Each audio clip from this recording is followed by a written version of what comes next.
Mesdames, Messieurs, bonjour et bienvenue dans Idée. Aujourd'hui, ce numéro de Idée va vous parler du thème santé totale et réussite de vie. Ce sera avec notre professeur émérite en coaching, que je nomme coach Armand Pognon, que vous connaissez très bien. Il est venu pour nous parler de ce que c'est que le coaching intégral. Et cependant, il a eu une convention dans ce pays la dernière fois. Il nous donnera les conclusions de cette convention. Coach Armand Pognon, bonjour et bienvenue dans Idée. Bonjour, merci de m'avoir permis d'avoir cette opportunité de m'adresser aux Togolais. Avant de parler du coaching intégral, qu'est-ce que le coaching? Le coaching, c'est une façon d'aborder la vie. Quand vous venez au monde, vous allez avoir des épreuves. Comment vous abordez ces épreuves? Rappelez-vous au temps de nos parents, lorsque vous allez voir vos parents avec un souci, vous avez des phrases du genre « Tu n'es pas le premier à avoir ces problèmes, tu ne seras pas le dernier, et les autres s'en sont sortis, tu vas t'en sortir. » C'est une manière d'aborder la vie. Donc le coaching est une manière de prendre la vie. Je prends la vie de manière à ce que chaque challenge soit considéré comme une opportunité à saisir et non comme un problème à résoudre. Dans ce cas, je suis dans le coaching. Donc le coaching, c'est aider les gens à aborder les questions de santé, les questions de ceci et tout ça de la meilleure manière possible. Pour vous permettre de comprendre le coaching, je vous donne cet exemple. Le médecin me dit qu'il a fait des radios et qu'il a découvert telle chose. En fait, c'est le point de vue de ce médecin.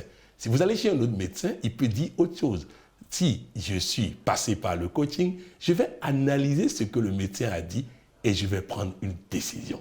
C'est à moi d'être le maître de ma santé. Donc j'écoute le spécialiste, j'analyse ce qu'il dit et je prends ma décision. Je vous donne un exemple. On dit à quelqu'un, tu vas mourir dans 3 mois. Et le médecin lui prescrit des médicaments. Il dit, docteur, tu dis que je vais mourir dans 3 mois et tu me prescris des médicaments. C'est pour que je puisse mourir? Non. Docteur, comment tu fais pour m'aider à être en bonne santé, à vivre longtemps? Le docteur est étonné. Et il dit, oui, c'est pour ça que je suis arrivé. Je ne suis pas arrivé ici pour mourir. Le docteur a envisagé les choses autrement et a commencé par réfléchir et l'aider à avoir la santé. Là, il a pris sa santé en main et c'est grâce au coaching. Sinon, il aurait subi. Coach, vous voulez nous dire qu'avant de bien vivre, il faut connaître le coaching? Ah oui, oui. Vous savez, nous avons sorti un film sur le coaching. Si vous suivez ce film, vous comprendrez que le coaching n'est pas une création d'un homme. Le coaching a existé dès que l'être humain a existé. C'est un moyen de communication et d'action entre Dieu et l'humain. Il est important que nous comprenions que le pasteur ne peut pas comprendre la Bible s'il n'a pas compris le coaching. Le musulman, l'imam, ne peut pas comprendre le Coran s'il n'a pas compris le coaching. Il est important que nous rentrons dedans avec un œil de coach et de coaching pour pouvoir comprendre la vie. Il n'y a rien dans la vie qu'on peut comprendre si on n'a pas pris par le coaching. Quelle est la différence entre le coaching et le coaching intégral? Le coaching intégral, c'est le coaching mais pris dans un ensemble de domaines neufs que nous avons identifiés. Le développement personnel, le développement de ma personne, la santé, les relations parents-enfants, les relations de couple, le leadership, l'employabilité. Comment un jeune peut avoir de façon sûre un emploi? C'est grâce au coaching. Les stratégies politiques. Quelqu'un qui est parti politique, il insulte le gouvernement et il dit que c'est ça la politique. Non, la politique s'apprend. Comme on va à l'école pour apprendre la médecine, on va à l'école pour apprendre la politique et c'est grâce au coaching qu'on peut apprendre ça. Comment gagner sans faire du mal à l'autre? Comment gagner sans insulter personne? Ça s'apprend. De la même manière, quand vous prenez le domaine, par exemple, comme les affaires, ça s'apprend. Sinon, on va là-bas, on se brûle la main. Il va falloir apprendre à aller dans les affaires pour ne pas se brûler la main. Donc, bref, 9 domaines codifiés pour permettre de réussir intégralement dans sa vie. C'est ça qu'offre le coaching intégral. Oui, et ceux qui vivent, on prend un citoyen lambda qui n'a pas connu le coaching et qui n'est même pas en train de connaître le coaching. Vous pouvez dire qu'il est en train de vivre dangereusement? D'abord, tout le monde vit dangereusement. Ayons le courage de le dire. Aujourd'hui, combien de parmi nous peuvent aspirer à vivre plus de 100 ans? Or, la Bible est claire. Celui qui meurt à 100 ans est mort jeune. Voilà comment chacun aujourd'hui s'attend à mourir jeune. Pourquoi? Parce qu'on vit dangereusement. La vie de tout le monde, sans exception aucune, est une vie dangereuse jusqu'au moment où on rencontre quelqu'un qui nous pose les bonnes questions, qui nous permet de réfléchir et de décider. Un enfant récalcitrant, je lui ai posé simplement la question de savoir pourquoi il fait ça, pour atteindre quoi, pour gagner quoi.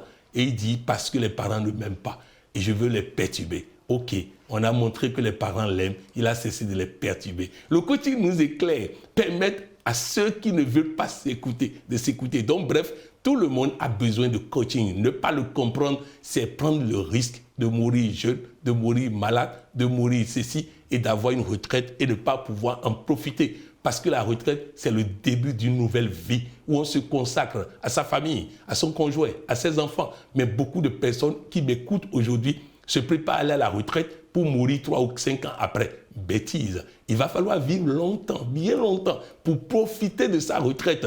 Tout ça, grâce au coaching, on est éclairé. Retenez ceci, je ne suis pas venu ici vous présenter un nouveau métier, un nouveau job. Non, je vous parle d'un truc qui existe depuis que l'être humain a existé. Ce n'est pas le coaching que Dieu permet à l'être humain de le connaître et de le comprendre. Coach Pougnon, avant d'aborder le thème du jour, encore 2 questions. Oui. Vous êtes un professeur émérite et vous avez conclu tout à l'heure que les gens vivent dangereusement.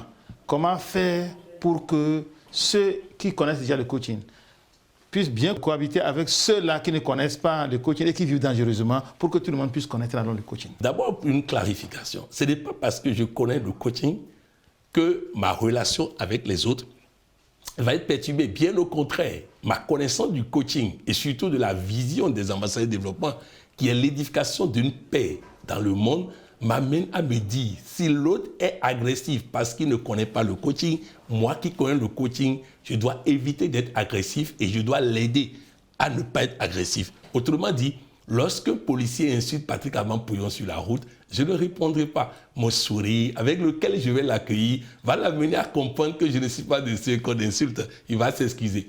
Il y a une personne âgée au Bénin qui est sortie la nuit et un policier l'a giflé. Et il a posé la question suivante au policier. Je te donne ici en même temps ou bien je vais à la maison et je t'envoie ça. Le policier dit il faut mieux donner ici en même temps. Il lui a donné ça jour pour gifler et le papa n'a pas giflé. Il a dit simplement je voulais t'apprendre à ne pas gifler les grandes personnes parce que tu peux mourir bêtement. Donc bref, celui qui a connu le coaching aide les autres à connaître et à bien vivre. Et ce n'est pas parce que les autres vivent mal que nous allons les juger, bien au contraire, nous allons les comprendre, les aider, à travers les séminaires, à travers les émissions télé, à travers plein de choses que nous faisons, les tournées sur les réseaux sociaux. Nous allons faire en sorte que l'ignorance recule, afin que le monde entier puisse vivre longtemps, en bonne santé, riche et heureux. Dernière question avant le thème du jour, le coaching intégral, c'est quoi? C'est le coaching qui me permet de parler développement personnel, santé, relations de couple, relations parents-enfants, leadership, emploi, affaires, stratégie politique et tout. Un coaching qui embrasse tout, on peut appeler ça coaching intégral. À présent, notre thème, santé totale et réussite de vie. L'OMS a donné une définition de la santé que beaucoup ne font pas attention à ça. La santé est un état de bien-être complet, physique, mental et social. Autrement dit, une personne qui est en bagarre avec ses collègues n'est pas en bonne santé. Une personne qui est en bagarre avec son conjoint n'est pas en bonne santé. Une personne qui ne s'entend pas avec ses enfants n'est pas en bonne santé. C'est l'OMS qui dit ça. Mais souvent, on conçoit la santé comme je n'ai pas mal dans le corps. Non, il y a le corps, il y a le mental et il y a aussi les relations sociales. Donc, quand on parle de santé totale, on parle de santé d'une personne qui n'a pas de problème dans son corps, qui n'a pas mentalement de problème et qui, en plus de ça, s'entend avec les personnes qui l'entourent. Oui, j'aime les autres et les autres même. Comme tout le monde ne comprend pas santé totale, de la manière dont vous comprenez, en tant que professeur émérite, qu'est-ce que vous faites? Quelle est votre politique, votre manière, votre démarche pour que l'ensemble des habitants puissent comprendre santé totale comme ça? D'abord, à travers les capsules que nous faisons sur les réseaux sociaux. Ensuite, à travers les rencontres avec les médecins. Nous faisons en sorte que les médecins eux-mêmes découvrent mieux ce qu'ils savent, mais pour lequel ils n'ont pas fait attention. La plupart des médecins ne soignent pas les gens dans l'approche de cette définition de l'OMS. Parce qu'on soigne le corps sans soigner le mental. On soigne le corps sans soigner les relations. Or, c'est les relations qui créent la maladie du corps. Alors, si nous ne soignons pas les relations, si nous ne soignons pas le mental, nous ne pouvons pas soigner le corps. Et ce n'est pas moi qui ai découvert ça la première fois. Le docteur Pétagraphe, un radiologue américain qui soigne les cancers par les rayons X, qui dit qu'après avoir soigné pendant des années des milliers de personnes malades de cancer, il les a observés. Il a observé ceux qui ne peuvent pas tomber malades de cancer. Ensuite, il a observé ceux qui guérissent. Et il a découvert qu'à l'intérieur de l'être humain, une force existe. Si cette force est canalisée, la personne ne peut pas tomber malade. C'est un médecin cancérologue, président des médecins américains qui traitent le cancer, qui dit qu'à l'intérieur de la personne qui m'écoute, à l'intérieur de moi, une force existe. Si cette force est activée, la personne ne peut pas tomber malade. D'où le volet mental dont parle l'OMS. Vous ne pouvez pas soigner le corps sans soigner la tête. Les médicaments calment les douleurs du corps pendant qu'on doit soigner le mental. Car quand le mental est guéri, il chasse la maladie. C'est ça que dit le docteur Pentagraphe. Pour que ceux qui sont croyants comprennent de quoi je parle, Dieu en toi, activé, chasse toute maladie dans ton corps. Ce qu'il appelle force intérieure, c'est Dieu qui vit en toi. Si tu fais en sorte de l'activer, tu vas vivre sans aucune maladie. C'est très important de le savoir. Oui, coach. À présent, la deuxième partie, réussite de vie. La réussite de vie, vous savez, la santé doit être abordée dans une perspective de réussite de vie. Il ne sert à rien d'avoir la santé pour mourir jeune. Il ne sert à rien d'avoir la santé pour vivre pauvre. Il ne sert à rien d'avoir la santé pour vivre sans emploi. Donc la santé ici doit être mise au service d'une réussite intégrale de vie. Je réussis ma vie suppose que je réussis dans le domaine santé, je réussis dans le domaine social, je réussis dans le domaine de couple, avec mon conjoint tout va bien, je réussis avec mes enfants, je réussis financièrement, donc je réussis à vivre longtemps en bonne santé, riche et heureux. Donc la santé doit être mise au service de la réussite de vie. Je vais vous donner un exemple. Beaucoup de personnes qui m'écoutent se préparent à aller à la retraite. Et pour eux, la retraite suppose la mort quelque temps après. Nous avons une merveilleuse dame chez nous. Elle a pris sa retraite dans une grosse institution ici au Togo il y a environ 5 ans. La plupart de ses collègues avec qui elle est déjà allée en retraite il y a 5 ans sont déjà dans la pièce d'à côté, ce qu'on appelle couramment la mort. Mais elle a compris enfin qu'une nouvelle vie commence. Résultat, elle a rajeuni, elle est beaucoup plus jeune aujourd'hui et elle comprend que c'est maintenant que la belle vie commence. Donc bref, c'est pour dire que nous ne pouvons pas parler de santé sans l'intégrer dans une dynamique de réussite de vie. Santé, oui, mais pour avoir une longue vie bien heureuse.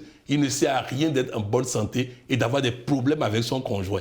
Il ne sert à rien d'être en bonne santé et d'avoir tout le temps des caprices de tes enfants. Donc, il va falloir que la santé soit abordée dans une logique de réussite intégrale de vie. Si à la place de réussite de vie, il disait réussite de la vie. La vie est un objet, une finalité, alors que quand on dit réussite de vie, on dit réussite donc de tout ce qui concourt à la vie. Donc, réussite de la vie, c'est comme si je veux réussir ma vie. Mais quand je dis réussite de vie, je veux réussir ma santé, je veux réussir ma prospérité, je veux réussir mes relations avec mon conjoint. Donc tout ça est dans ce que nous appelons vie. Mais quand on dit la vie, c'est restrictif. Ici, nous élargissons vie à tout ce qui permet à quelqu'un, au soir de la vie, de dire « j'ai réussi ma vie ». Donc, j'ai réussi dans tous les domaines de la vie. Vous êtes un coach, un professeur émérite. Cela veut dire que vous travaillez avec des gens. Est-ce que vous pouvez nous dire que ceux avec qui vous travaillez arrivent à maîtriser les 9 domaines du coaching intégral et ça impacte leur vie quotidienne? Ce n'est pas facile de bousculer les hommes, notamment les francophones. Ce n'est pas facile de les bousculer. Parce qu'il ne s'agit pas de leur dire simplement ce qui est et de les laisser décider s'ils veulent utiliser. Il va falloir encore les bousculer. Et souvent, je perds des collaborateurs simplement parce que j'ai voulu les bousculer. Mais de ma nature de coach, je ne peux pas m'empêcher de bousculer. Autrement dit, je ne peux pas m'empêcher d'amener chacun à se rendre compte qu'il y a des poutres dans ses yeux qu'il doit enlever. Donc, avec cet effort que nous faisons, en prenant le risque de créer des fâchés, nous arrivons à amener nos collaborateurs à émerger dans chacun des 9 domaines de la vie. C'est très important. Vous allez fréquenter mes collaborateurs, vous constaterez qu'il y a une approche différente dans les relations de couple. Il n'y a pas un de mes collaborateurs qui n'a pas compris qu'il faut envoyer un message régulièrement à son épouse pour lui dire combien tu l'aimes, combien tu aimes son corps, combien tu aimes lui faire l'amour.